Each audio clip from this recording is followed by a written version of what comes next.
Ang lusot sa mga otoridad ang isang parsel na may lamang umanong marijuana matapos itong maharang sa isinagawang joint parcel and mail interdiction operation sa Romblon.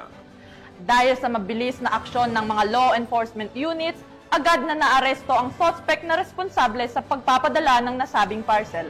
Narito ang report mula kay Patrolwoman Christine Lorenzo.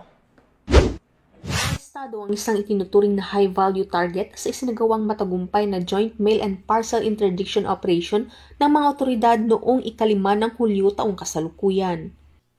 Pinangunahan ang operasyon ng Philippine Drug Enforcement Agency Mimaropa, Romblon Provincial Office, katuwang ang Romblon Municipal Police Station, Philippine Coast Guard at Romblon Police Drug Enforcement Unit.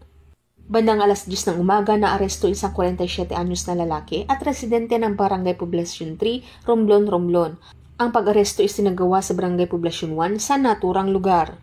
Nasamsam mula sa suspect ang humigit kumulang 40 grams ng pinatuyong dahon na hinihilalang ilegal na droga na tinatayang may halagang 12,000 pesos. Inihahanda na ang pagsasampa sa kasong paglabag sa Section 11, Article 2 ng Republic Act 9165 o Comprehensive Dangerous Drugs Act of 2002 laban sa suspect. Ang pagkakaaresto sa suspect ay patunay lamang na ang mga otoridad ay walang humpay sa pagtupad sa kanilang tungkuling gawing ligtas at maayos ang bagong Pilipinas. Mula dito sa Calapan City, Oriental Mindoro, ako ang inyong PNN correspondent, Patrolwoman Christine Lorenzo, alagad ng batas, tagataguyod ng Balitang Pulis.